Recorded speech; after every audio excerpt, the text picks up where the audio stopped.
আসসালামু আলাইকুম রহমতুল্লাহি ওবরাকাতুহু।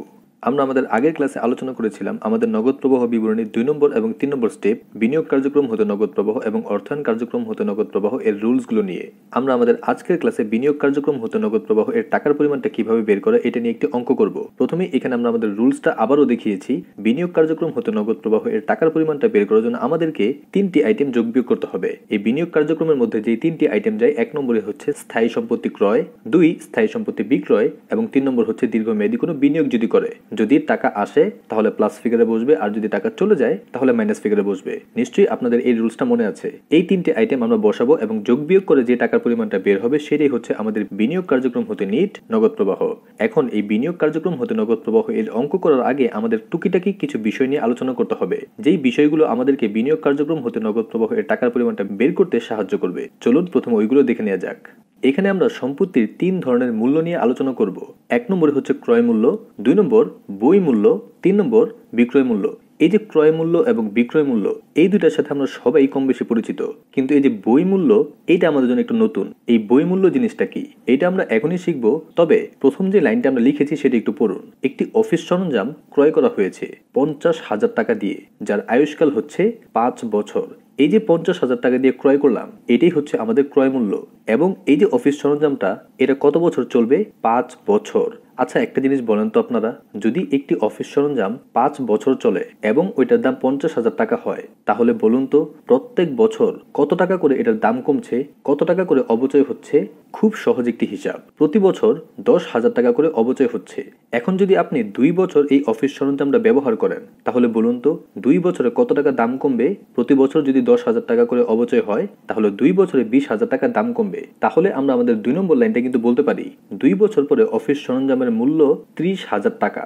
50,000 টাকা দিয়ে ক্রয় করেছি, 2 বছর ব্যবহার করেছি, 2 বছরে 20,000 টাকা দাম কমেছে। যদি 50,000 টাকা থেকে 20,000 টাকা দাম কমে যায়, তাহলে জিনিসটার দাম কত থাকে? 30,000 টাকা। এই 30,000 টাকার নামই হচ্ছে বই মূল্য। এই বই মূল্যের আরো একটা নাম আছে বহি মূল্য অথবা পুস্তক মূল্য বলা হয়ে থাকে। এই ব্যাপারটা খুবই গুরুত্বপূর্ণ। আপনি 50,000 টাকাটা ক্রয় করেছেন, এখন অনেক দিন ব্যবহার করার পরে নিশ্চয়ই ওই জিনিসটার দাম আর 50,000 টাকা থাকে না। ব্যবহার করার ফলে যে অপচয় হয়, অপচয়ের পরিমাণটা বাদ দেওয়ার পরে সম্পত্তিটার যে মূল্য থাকে, ওইটাই হচ্ছে বহি মূল্য বা বই মূল্য, যেটাকে পুস্তক মূল্য বলা হয়ে থাকে। এই যে 30,000 টাকা বর্তমানে দাম আছে, 2 বছর ব্যবহার করার পরে এই 30,000 টাকাই হচ্ছে বই মূল্য।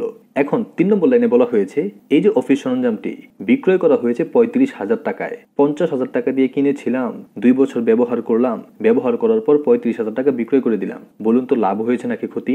স্বাভাবিকভাবেই বোঝা যায় লাভ হয়েছে। জিনিসটার দাম এখন বর্তমানে কত আছে? 30,000 টাকা। আর আমরা বিক্রয় করতে পেরেছি কত টাকা? 35,000 টাকা।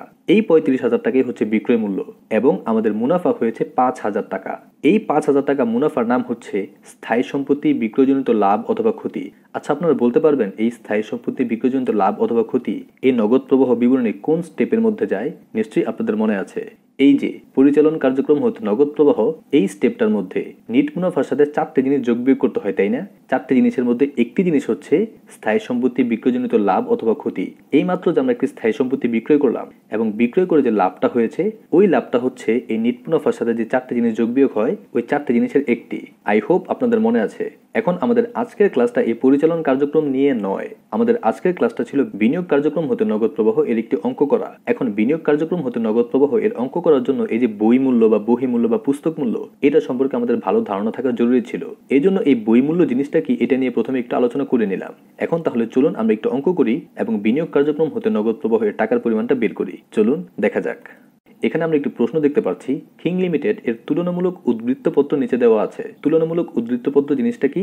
2 বছরের উদ্বৃত্তপত্রের তথ্য দেওয়া থাকবে, একটি কম্প্যারিজন করা হবে। এখানে সম্পদ দেওয়া আছে 2013 সাল এবং 2014 সালের। এখানে দায় ও শেয়ার হোল্ডারদের সত্ত্ব দেওয়া আছে 2013 এবং 2014 সালের। নগদ টাকা, প্রাপ্য হিসাব, মজুদ পণ্য, বিনিয়োগ, সরঞ্জাম, তারপর দায় ও শেয়ার হোল্ডারদের সত্ত্বের মধ্যে রয়েছে প্রদেয় হিসাব মানে পাওনাদার, পুঞ্জীভূত অপচয়, অফিস সরঞ্জামের 10% বন্ড। আমরা ঋণ নিয়েছি বন্ডের মাধ্যমে, যেটা সুদ হচ্ছে 10%। এখানে সুদের তেমন কোনো কাজ নেই, এই ব্যাপারটা মনে রাখবেন। আমাদের এই নগদ প্রবাহ বিবরণীতে সুদের তেমন কোনো কাজ নাই, তবে যদি সুদ বকেয়া থাকে তাহলে ওইটার ব্যাপার আলাদা। এরপরে এখানে শেয়ার মূলধন, রক্ষিত আয়, এই তথ্যগুলো দেওয়া আছে এবং অন্যান্য তথ্যের মধ্যে বলা হয়েছে খুবই গুরুত্বপূর্ণ একটি কথা, 2014 সালের ডিসেম্বর মাসে 6,800 টাকা বই মূল্যের সরঞ্জাম নগদে 15,550 টাকা বিক্রয় করা হয়েছে, যার ক্রয় মূল্য ছিল 47,000 টাকা। খুবই গুরুত্বপূর্ণ কথা কিন্তু, একটি সরঞ্জাম যেটি ক্রয় করা হয়েছিল 47,000 টাকা এবং এটার বই মূল্য বর্তমানে কত আছে? 6,800 টাকা। 47,000 টাকা দিয়ে ক্রয় করেছিলাম, যেটার অবচয় হতে হতে হতে হতে বর্তমানে কত টাকা দাম আছে? 6,800 টাকা। এবং এই 6,800 টাকা বই মূল্যের সরঞ্জামটা আমরা কত টাকায় বিক্রয় করলাম? 15,550 টাকা। এইখানে গুরুত্বপূর্ণ তথ্যটা হচ্ছে যে 15,550 টাকায় বিক্রয় করেছি। আপাতত জাস্ট এতটুকু মনে রাখেন। এখন এই যে প্রশ্নটা দেওয়া ছিল, এই প্রশ্নটা থেকে আমরা বিনিয়োগ কার্যক্রম হতে নগদ প্রবাহ এই স্টেপটির টাকার পরিমাণটা বের করব। চলুন দেখা যাক। এখানে আমরা আমাদের অ্যান্সারটা দেখিয়েছি। প্রথমেই হাতের ডান পাশে আমরা প্রশ্নটা দেখেছি এবং হাতের বাম পাশে আমাদের অ্যান্সারটা দেখিয়েছি। এখন বিনিয়োগ কার্যক্রম হতে নগদ প্রবাহ এই স্টেপটার মধ্যে তিনটি জিনিস যায়। প্রথমেই হচ্ছে যদি কোনো সরঞ্জাম ক্রয় বা বিক্রয় করি এবং আমরা যদি কোথাও কোনো বিনিয়োগ করি অথবা কোনো বিনিয়োগ বিক্রয় করি, আমাদের অন্যান্য তথ্যের মধ্যে ডিরেক্টলি একটা কথা বলেছিল, একটি সরঞ্জাম বিক্রয় করা হয়েছে। এখন সরঞ্জামটি কত টাকা মূল্যে বিক্রয় করা হয়েছে এটা হচ্ছে ইম্পর্ট্যান্ট। সরঞ্জামটার দাম কত ছিল, কত টাকা বই মূল্য ছিল, এইটা কোনো গুরুত্বপূর্ণ না। আমরা কত টাকা মূল্যে বিক্রয় করেছি ওইটা হচ্ছে গুরুত্বপূর্ণ। 15,550 টাকার দামে আমরা বিক্রয় করেছিলাম। এই জন্য দেখুন আমরা আমাদের অ্যান্সারের মধ্যে লিখেছি সরঞ্জাম বিক্রয় 15,550 টাকা। এখন আমাদের অন্যান্য তথ্যের মধ্যে আর কিন্তু কোনো কথা নাই, ডিরেক্টলি কিছুই বলে নাই আমরা অন্য কোনো সরঞ্জাম ক্রয় করেছি কিনা বা অন্য কোনো সরঞ্জাম বিক্রয় করেছি কিনা। এখানে আর কোনো তথ্য নাই। তবে আমাদের যে সম্পদগুলো আছে এই দিকে একটু খেয়াল করেন। আমাদের যে বিনিয়োগ একটি স্থায়ী সম্পদ, 2013 সালে আমাদের বিনিয়োগের পরিমাণ ছিল 87,000 টাকা, কিন্তু 2014 সালে আমাদের বিনিয়োগের পরিমাণ 84,500 টাকা। কিভাবে কমে গেল? কমে যাওয়ার একটাই কারণ, নিশ্চয়ই আমরা কিছু বিনিয়োগ বিক্রয় করে দিয়েছি। সুতরাং এই জন্য দেখুন আমরা আমাদের অ্যান্সারের মধ্যে লিখেছি বিনিয়োগ বিক্রয়। এখন বিক্রয় করলে নিশ্চয়ই টাকা আসে, আর টাকা আসলে কোন ফিগার লিখতে হবে? প্লাস ফিগার লিখতে হবে। আমরা সরঞ্জাম বিক্রয় করেও টাকা পেয়েছি, প্লাস ফিগার লিখেছি, এবং বিনিয়োগ বিক্রয় করেও আমরা টাকা পেয়েছি এবং আমরা এখানে প্লাস ফিগার লিখেছি। এখানে অন্যান্য তথ্যের মধ্যে ডিরেক্টলি বলা ছিল সরঞ্জাম বিক্রয় করেছে এত টাকা, কিন্তু বিনিয়োগ বিক্রয় করেছে এটা কিন্তু সরাসরি বলা নাই। আমরা এই যে সম্পত্তির মূল্যটা দেওয়া আছে এই দুইটা মূল্যের পার্থক্য করে বুঝতে পারলাম যে আমাদের কিছু বিনিয়োগ বিক্রয় করা হয়েছে। আপনারাও এইভাবে খুঁজে বের করবেন যে সম্পত্তির মূল্য, এই যে উদ্ধৃতপত্র দেওয়া আছে 2013 সাল 2014 সালের তথ্য, 2 বছরের তথ্যকে কম্পেয়ার করবেন। যদি বৃদ্ধি পায় তাহলে নিশ্চয়ই ক্রয় করেছে, আর যদি হ্রাস পায় তাহলে নিশ্চয়ই বিক্রয় করেছে। এখন এই পদ্ধতি ব্যবহার করে আমাদের সরঞ্জামের ব্যাপারটা একটু খেয়াল করুন। আমাদের 2013 সালে সরঞ্জামের পরিমাণ ছিল 2,05,000 টাকা এবং 2014 সালে আমাদের সরঞ্জামের পরিমাণ কত টাকা হয়ে গেছে? 2,50,000 টাকা। কিভাবে হলো? নিশ্চয়ই আমরা কিছু সরঞ্জাম কিনে এনেছি। বলেন তো কত টাকার সরঞ্জাম কিনে এনেছি? 45,000 টাকা। এমনটাই মনে হচ্ছে তাই না? কিন্তু আসলে না, এমনটা না। এইখানে দেখুন আমাদের বক্সের নিচে আমরা একটি ক্যালকুলেশন করেছি। আমাদের 2013 সালে আমাদের সরঞ্জামের পরিমাণ কত টাকা ছিল? 2,05,000 টাকা। আমরা লিখেছি সরঞ্জাম 2013 সালে ছিল 2,05,000 টাকা। এখন নিচে যে অন্যান্য তথ্য ছিল ওইখানে কি বলেছিল? আমরা একটি সরঞ্জাম বিক্রয় করে দিয়েছিলাম যেটার মূল্য কত ছিল? 47,000 টাকা। এই জন্য দেখুন আমাদের 2,05,000 টাকার সরঞ্জাম থেকে আমরা কত টাকা মূল্যের সরঞ্জামটা বিক্রয় করেছি? 47,000 টাকা। আমরা লিখেছি মাইনাস বিক্রয় 2014 সালে 47,000 টাকা। তাহলে আমাদের কাছে কত টাকা মূল্যের সরঞ্জাম থাকার কথা ছিল? 1,58,000 টাকা। কিন্তু 2014 সালে আমরা দেখি আমাদের কাছে কত টাকা মূল্যের সরঞ্জাম আছে? 2,50,000 টাকা।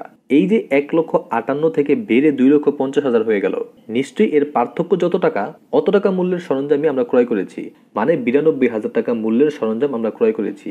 এই জন্য দেখুন আমরা আমাদের অ্যান্সারের মধ্যে লিখেছি সরঞ্জাম ক্রয় 92,000 টাকা। যেহেতু টাকা চলে গেছে আমরা মাইনাস ফিগারে লিখেছি।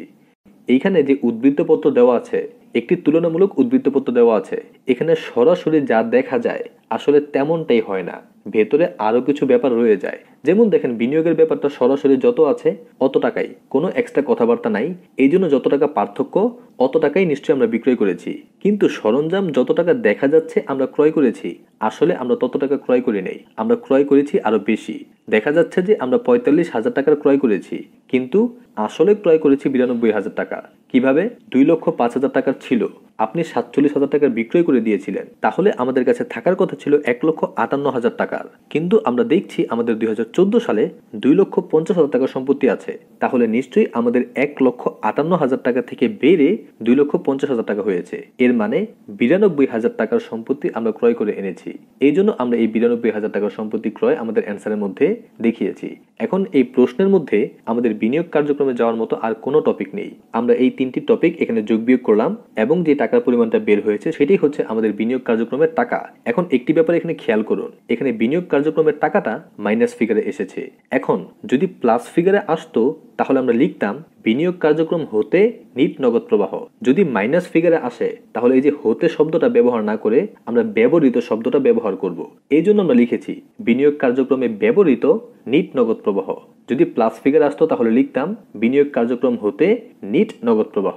এই ব্যাপারটা খেয়াল রাখবেন, প্লাস ফিগার হলে হতে কথাটা বসতো, আর যদি মাইনাস ফিগার হয় তাহলে ব্যবহৃত কথাটা বসবে। I hope you guys understand. আমরা আমাদের আগামী ক্লাসে আমাদের নগদ প্রবাহ বিবরণীর 3 নম্বর যে স্টেপ অর্থায়ন কার্যক্রম হতে নগদ প্রবাহ, এই স্টেপের টাকার পরিমাণ কিভাবে বের করে ওইটা নিয়ে অঙ্ক করব। Till then take care. আসসালামু আলাইকুম ওয়া রাহমাতুল্লাহি ওয়া বারাকাতুহু।